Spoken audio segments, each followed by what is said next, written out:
it's my pleasure to introduce someone who I've gotten to know well over the past year. Off to a great start, trying to support the communities in his district, including Bolton, and I'd like to welcome Senator Dean Trent.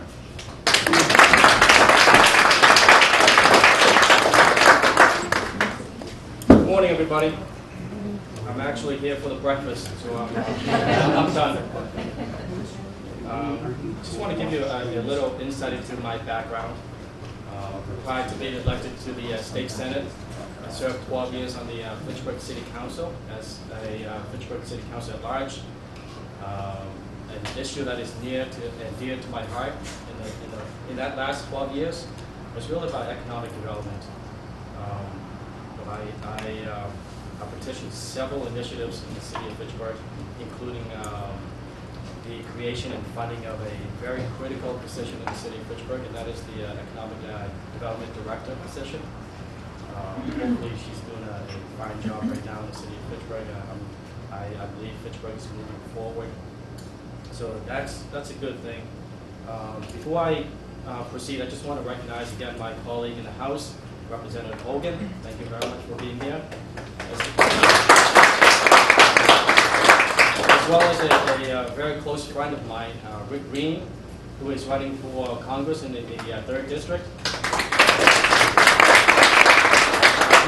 He's an individual who you would want to speak regarding economic development. He has a vast and impressive business background, so I thank you very much for being here today with us, Rick.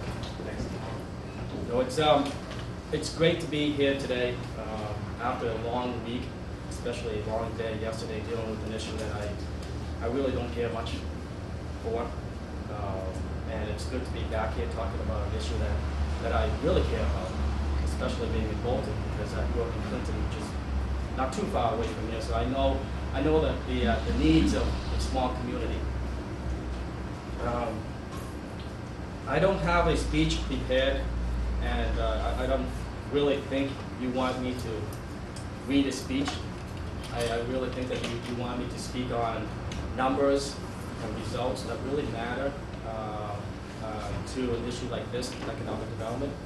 So I'm going to go into that.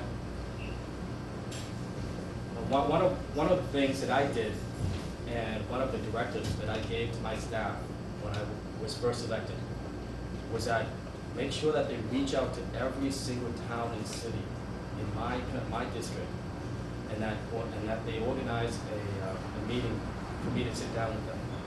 Because coming from having 12 years of municipal government experience, I knew what city and town need in terms of economic development. So that would be an opportunity for me to sit down, hear from the mayors and town administrators and select boards and their leadership teams to let me know what they really need. Because economic development is really about not just businesses and jobs, but also the climate within the towns and cities, their landscape, how welcoming they are, how inviting they are, making sure that their buildings are up to code, up to date, the streets are paved, and things like that. So when I sat down with Don here in the town of Bolton, we went through several things. And some of the things that Don mentioned to me was that they needed to find funding to do a feasibility study for the town hall. So, and that, of course, was put on my list of priority. Other things involved was a concern from the police chief mentioning to me that there was a cost to the town in terms of purchasing Narcan. And of course, we all know that there's a need for Narcan, the cost of the Commonwealth, and it's very costly, especially to small towns like Bolton. And a third major topic that was brought up today was, of course, infrastructure, Route 117. That's something that I will touch upon towards the latter part of my speech here. So I brought the other two issues to my staff. We put it on my priority list, and fortunately, I was able to secure $50,000 for the feasibility study for the town hall, as well as advocate for and increase the funding for Narcan in the budget, so I'm very proud of that fact. So that's the good news for Bolton. The other things that I want to touch upon is the things that I've worked on during the budget session. We finished the Senate budget last week. It was pretty tough 3 to 4 days of budget sessions.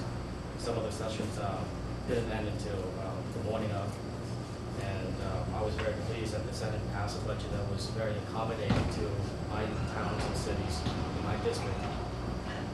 I was able to secure up to $600,000 for many of the things that my town and cities need, and I was very proud of that fact. But relating to economic development, some of the numbers that I want to convey to the group here has to do with promoting and advocating for economic development and economic growth. So in the budget, what we did was we passed several amendments. Some of those amendments included $5 million for the Workforce Competitive Trust Fund, which is really to connect unemployed and underemployed workers with high-paying jobs. $2.7 million for the Precision Manufacturing Company program. That is something that very important to our chambers. $2.5 million for the Massachusetts Technology Collaborative Innovative Institute. $1.5 million for Small Business Technical Assistance Grant. I know that is another thing that the chambers pushed for, and my staff and I worked very hard on the Senate floor. $1 million for the Regional Economic Development Organizations to support economic growth and innovation in all regions of the state. And also, one of the things that we did was we devised an amendment on the Senate floor to pass a $200,000 grant for micro-lending. That is also important to our chambers. And of course, going to economic development, we all know that a huge component to that lies with infrastructure and transportation. And my staff and I also place a tremendous focus on in terms of trying to at least level fund the transportation line items in our budget. And two of the things that we did was we made sure that the $1 billion for unrestricted general government aid to support community investments in the education, health, and public safety, and roads and bridges were there, that we won't cut. And also, we increased the funding to RTA, which is the Regional Transit Authority.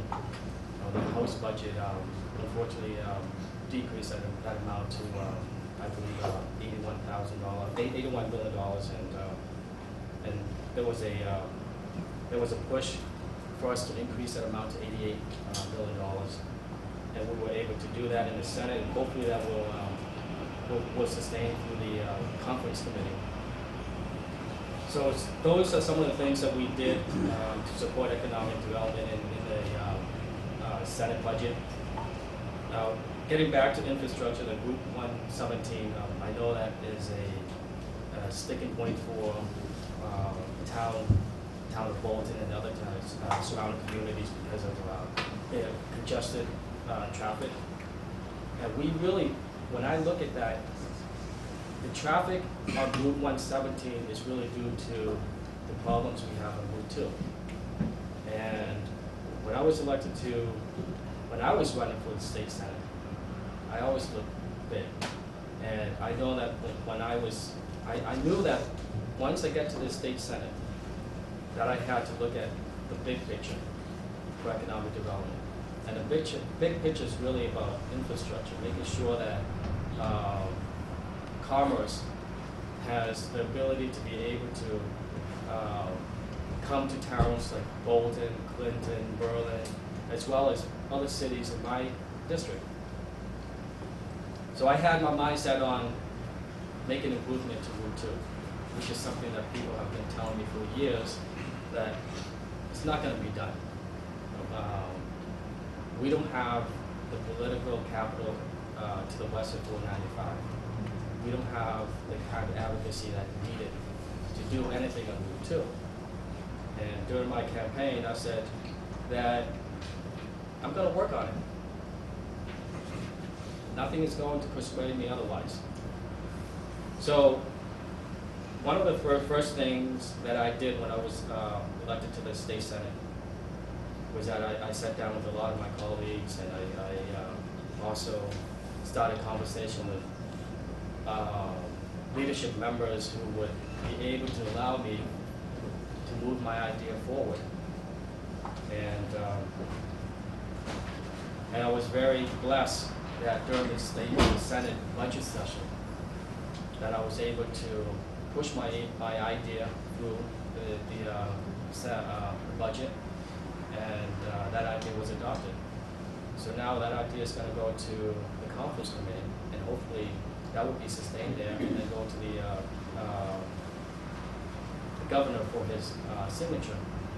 And once that happens, we are going to create a commission that will oversee a feasibility study on Route 2 to make improvements and expansion to Route 2 from the Concord Rotary to the Gardner, the city of Gardner, which is comprised of all the cities and towns in my district, and as well as other cities and towns in other districts. So I believe that is a huge win for not only my district, but the whole entire region, central and Massachusetts to the west of 495. If we all come together, if we were able to push this idea, help me push it, advocate it to the state, we can actually change the economic development climate in this whole entire region, because economic development is really a regional problem, right? It's a regional issue. It's not contained or has to do with just one town or city. It's a regional effort. And if we start big, we can get something like improvement to Route 2, alleviate the traffic congestion, and make it easier for commerce to move back and forth. I believe that economic development will be a skyrocket in this district, and it will help introduce a lot of companies into cities and towns that haven't seen that kind of growth in a long time. So I initially started with asking to do a similar study for Route 117, and I figured when I sat down with a lot of people, they said, we looked at the map, we looked at where the congestion of Route 117 was coming from, and it was really from diversion of from Route 2 to 117, and we said, no, let's make it bigger. Let's work at Route 2 and then towards see where that leads us. And if we can't succeed in that effort, if we can't achieve what we want to achieve at Route 2, then we'll come back to 117. But right now, one step at a time, and that huge step, that huge hurdle that a lot of people said that we weren't able to achieve, we got that done. And I think that's about it. I know that the chambers and a lot of business owners and businesses have talked to me about ballot questions. We can talk about that in a later time. Some of those ballot questions will be going to the ballot. There's not a lot of movement on those ballot questions, and people will going to be deciding those. Can you describe your proposal for Route 2 that you mentioned a few minutes ago? What you proposed to, So my proposal on Route 2 is to have the DOT, which is Department of Transportation, do a feasibility study on Route 2 on improvements to safety as well as expansion of Route 2. So that's my proposal. I don't want to go any further and tell them what to do, because that's something that we all know people don't like to do here. Anything else? Great. Thank you.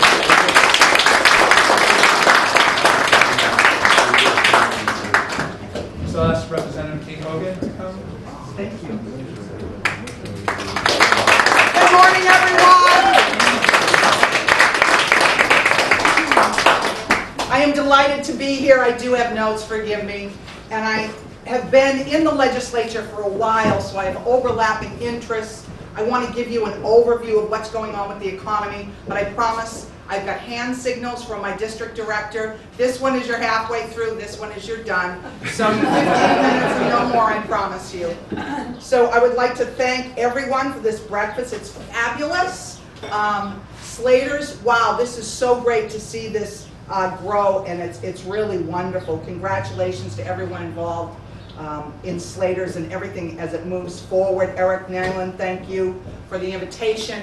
Don Lowe, we are such good partners here with the state. You have such a great town administrator. We are on the phone all the time. There are always ideas. There are always, I'm going to need you too. That is the best thing you can tell a legislator. I am going to need you too.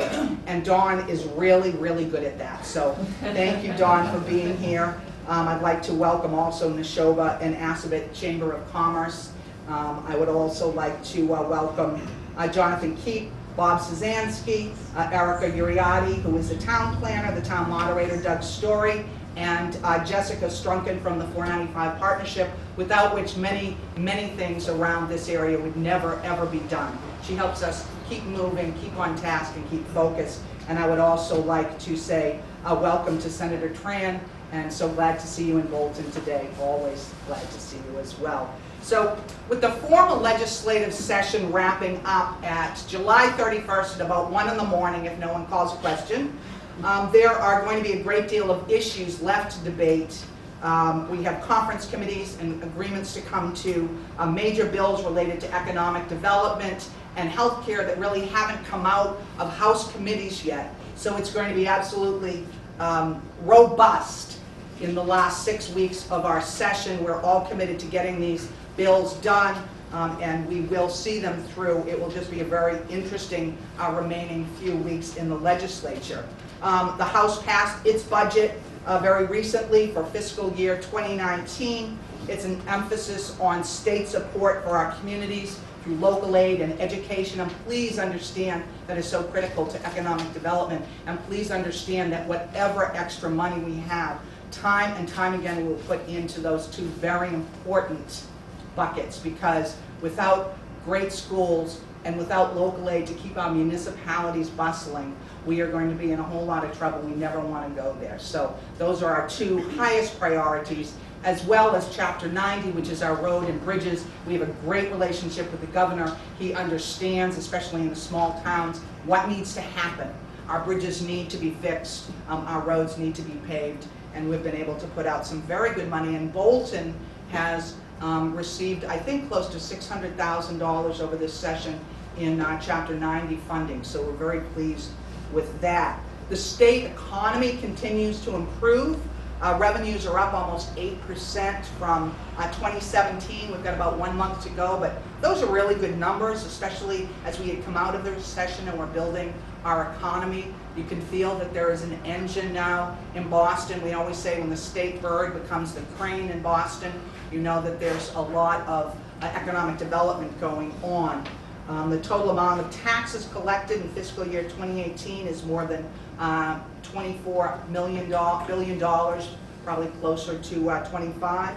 Business confidence is the highest it's been since 2000. We have issues we always are looking at, however. We have a tight labor market, and whether that is baby boomers aging out, which is something that you can almost walk in anywhere in the State House and find people discussing in terms of our labor market, or making sure that we are training our young people for jobs in fields that exist and will exist in the future, which is, as we realize now. And this, of course, is against a backdrop of uncertainty, because we're never quite sure what's going to happen in DC. We've just seen in the paper that there may be issues, again, with the Affordable Care Act. We're not sure how it's going to be funded, if there are going to be changes in Washington that will affect us. And as everyone knows, the largest part of the budget is Health and Human Services, which is about 65% of the budget. And so when those numbers get jiggered with, we are always worried and would never want to dismantle the Affordable Care Act. I will mention briefly some of the ballot questions because I think they do relate to everyone here, and it's good to think about it. One is reducing the sales tax from 6.25% to 5%, as well as increasing the minimum wage to $15 by 2022, and a question providing paid family and medical leave. There's also a referendum that would force hospitals to set prescribed limits on the number of patients a nurse can be assigned. All of those will affect our budgets. All of those will affect your budgets, and I think that it will be interesting to see as we move through the last part of the session if we're able to deal with those in the legislature or if they go to the ballot. I am not necessarily against anything going to the ballot. I just think that when you're dealing with issues that are so complex, sometimes a referendum question is going to end up coming back to the legislature anyway. I mentioned marijuana or cannabis, and it has to sort of get rewritten to fit what is the realities, the present economic realities of what's going on with the state at any given time. I know that there's definitely negotiations to strike deals on all of these issues, and we will see. Again, there's about 6 or 7 weeks for us to do all these things. One of the issues I would talk about too with the 15-hour minimum wage, where they're talking about the folks that are negotiating on the side of not wanting to increase, is they want to have a teenage wage, which would be different from the minimum wage.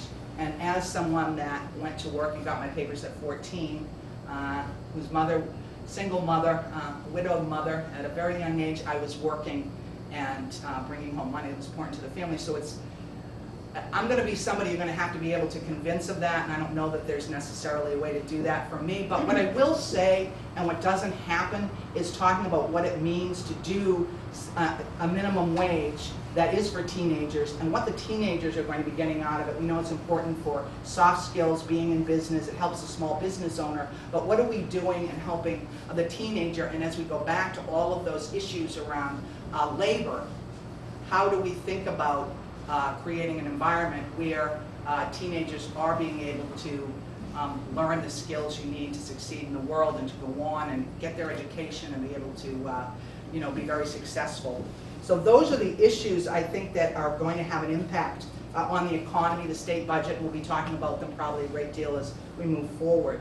One issue I did want to talk about, if I could bring it down to our district for a moment. I want to establish an act for tax evaluation for farms. This has been an issue near and dear to my heart. This bill was actually created from the Farm Bureau breakfast about 3 or 4 years ago, where farmers were coming up. They were very worried about passing on farms from one generation to the next. Are we going to lose them because we can't pay our inheritance tax? Are we going to lose them because bit by bit we're going to have to sell off acreage so that we can afford to keep our farms?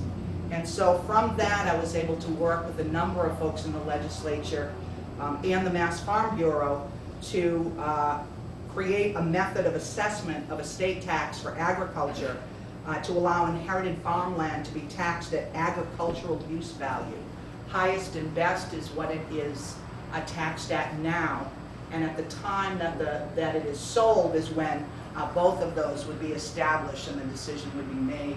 There are protections around it to ensure that if someone is trying to game the system, there are protections in place so that doesn't happen as well. But really you're dealing with family farms, and although anything can happen anywhere, we do believe we're dealing with folks that are really trying to set their land from one generation to the next. I believe this is a bill in one fell swoop that can really help to save the family farm.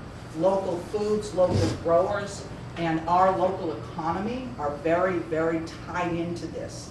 And for me, this has been a while in making, but it is moving through. We were at Farm Agricultural Day at the State House, and we were talking about this bill. We heard from the back, "That's a great idea!" And that was Governor Baker. That's a good thing. So from there on, we knew we had the support of the executive side, we have the support on the House, we have the support of the Senate. So we're really looking forward to being able to pass this year. It's also in a bond bill that's going through the legislature. So I have a very good feeling about it. I have over, you can imagine, in my 4 towns, Bolton, Maynard, Hudson, and Stowe, have over 30 different kinds of farms, from our beautiful and iconic winery to Christmas tree farms to small lots of agriculture like Small Farm in Stowe that has a farm stand out on 117. All of this is not only our economy, but it's who we are.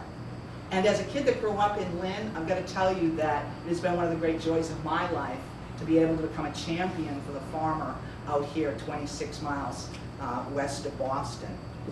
The other priority that I have that's very important to me is the work of the 495 Metro West Suburban Edge Communities Commission, heretofore I will call SEC. But what it is a report that we put together through a commission that was established by the legislature and with the executive branch to look at the infrastructure needs of this area. And by this area, I look to the 495 partnership, because what they say is if Westford, and if you follow the spine of 495 down to Foxborough, you have our area per se. We've done an incredible report, and what we're looking for is to make those findings known to all, get more information from stakeholders. I call on the on all of the chambers. We'll be in discussions, I'm sure, as we look at creating a piece of legislation from the findings, and I do look forward to it. I would also like to mention that during all of this, we were working very closely with the governor and Senator Spilka, who will soon be Senate President Spilka. So we do have folks on our side and folks that are very, very interested. Don Lowe was on one of the committees that set up the 33-person commission. Thank you, Don, for your work. What are we looking at? Transportation, water, energy infrastructure, transit, which is, of course, transportation, transportation, transportation. Brownfields, downtown development, and other constraints to infrastructure that hinders our growth as a region. Because we are highly educated, we'll go to Worcester, we'll go to Boston, but we are all making fairly good livings as we come back, because we come back to live in our towns, and there are ways that we have to figure out how we can grow in this area by looking and addressing the infrastructure issues. The key findings were providing transportation improvements, and that may be the first thing we address, and I will certainly let folks know. We have 2 or 3 things I have in that I'm negotiating with Joe Wagner, who is the House Chair of Economic Development. Don't have my book with me because I was running out of the building yesterday and talking to him about it, and I handed it to him. So better he have it than I have it today. It goes to better use. But I will say that you can look at the report at the mass.gov page, and I'll leave this here. If you go to mass.gov and put in SEC, you will find it. Actually, I think if you Google SEC, you will find it, and it's very interesting. There are findings, but also pages and abstracts. We have one from Bolton on socioeconomic, housing, occupation and commuting, industry-based. These things are gold for people that are looking to write their grants and reports, because it has a lot of information that you'll be able to use, as well as, of course, the Metro West page, which has all of that information. We will be working on transportation, water supply, stormwater. I don't have to tell anybody here how important that is to our economy and to our small towns. Developing innovative workforce housing. We know that you recently got a grant to be looking at housing in Bolton, and we're very, very proud of that. We also have a focus on downtown revitalization, encouraging downtown activity. Creating cultural districts has been done in Maynard and Natick, incorporating placemaking into downtown efforts. Ashland has a corner spot, and that's all supported by Mass Development.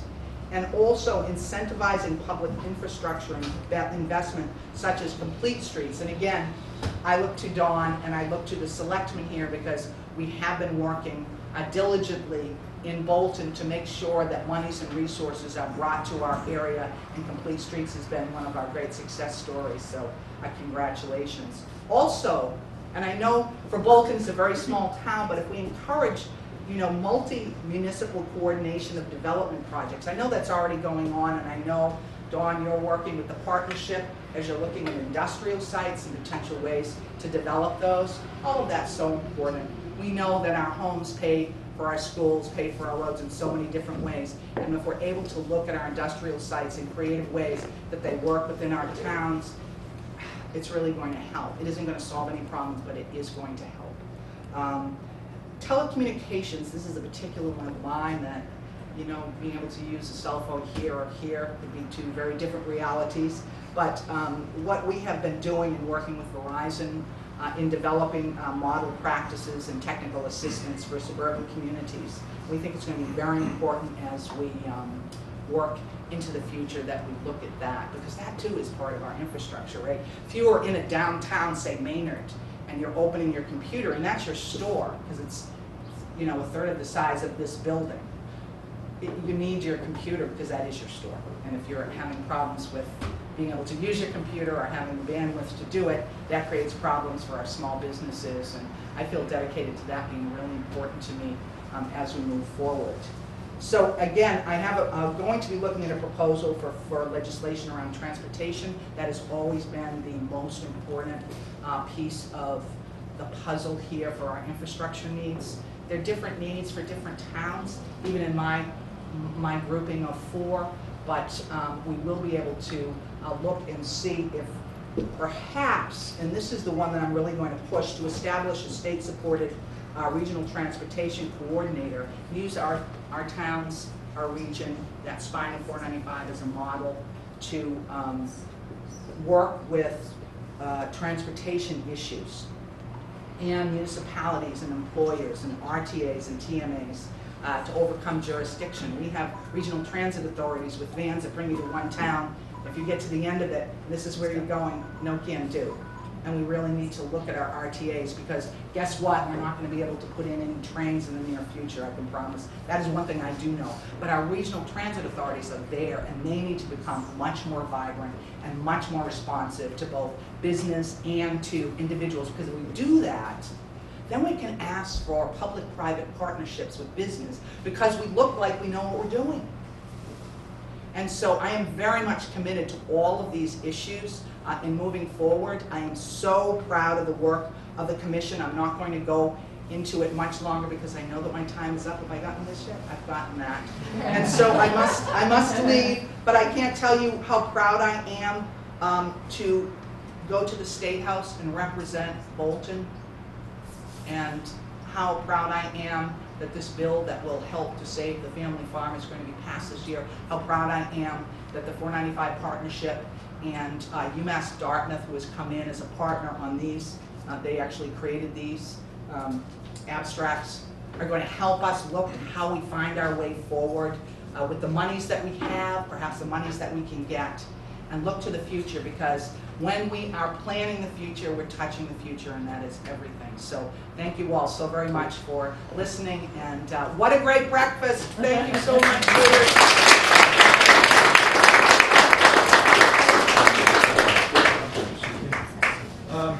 If I could have, we're gonna have like 10 more minutes, but we have a few chambers of commerce here. If you, Assabet, Neshoba Valley, and North Central, if you guys can come up and say a few minutes each, that'd be great. Melissa and Lisa.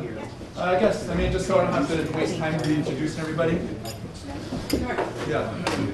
So this is Melissa from Neshoba Valley Chamber of Commerce, Lisa Miller from Assabet, and Matt? Yes. Matt from North Central. Yes. So thank you for having us. I'm going to be brief because we've had a lot of great information, and I don't want to take away from any of that. But I've been with the chamber for 16 years. Before that, I was a chamber member. I see lots of chamber members in the room. So thank you to Slater's for having us. I knew that their pizza was delicious, but I'd not yet had their breakfast pizza, so that was fantastic. And if you haven't been, I know that Santa visits around the holidays, so you can get some photos of Santa. We've done that with my nephews. We're a regional chamber. We cover over 16 communities, and we've been working with our town administrators for the past few years on some great initiatives. We have a economic development index that we presented to the State House, and we are in the process of working on our transportation. So we'll have some information on that soon. So lots of great information. We do have a mobile app. Check out our mobile app. It's free to download. Check out our members and our upcoming events.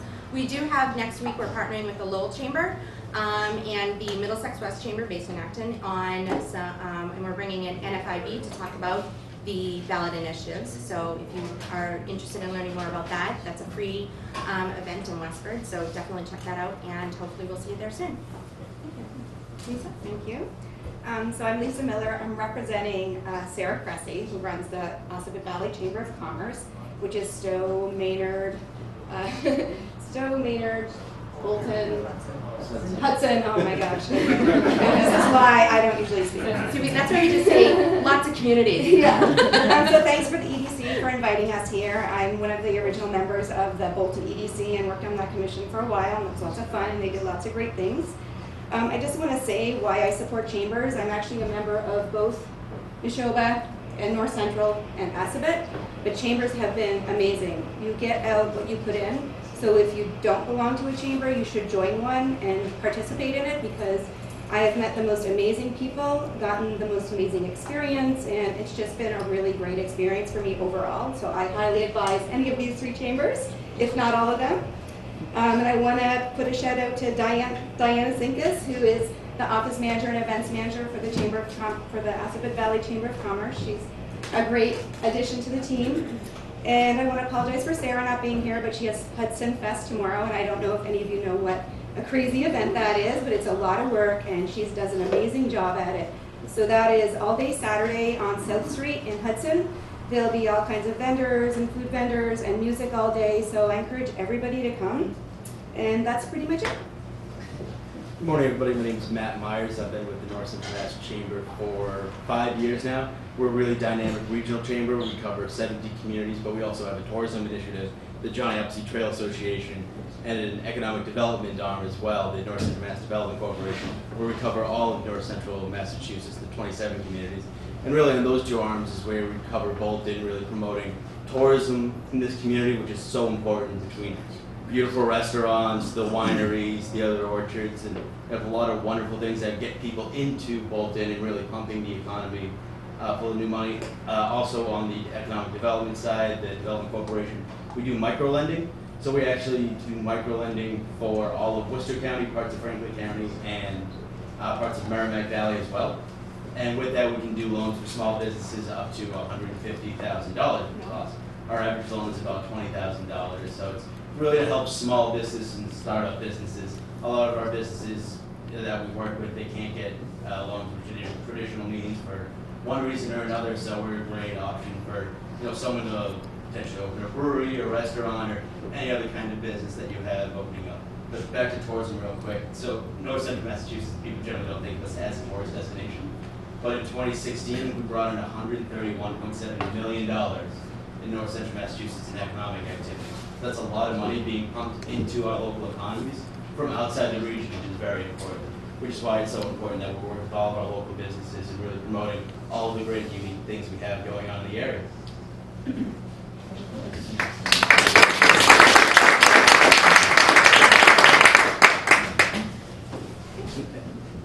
Well, thank you everybody for coming. If there's any more food left, feel free to wrap it up and take it with you. Thank you again. We'll see you next year. Thank you, everybody.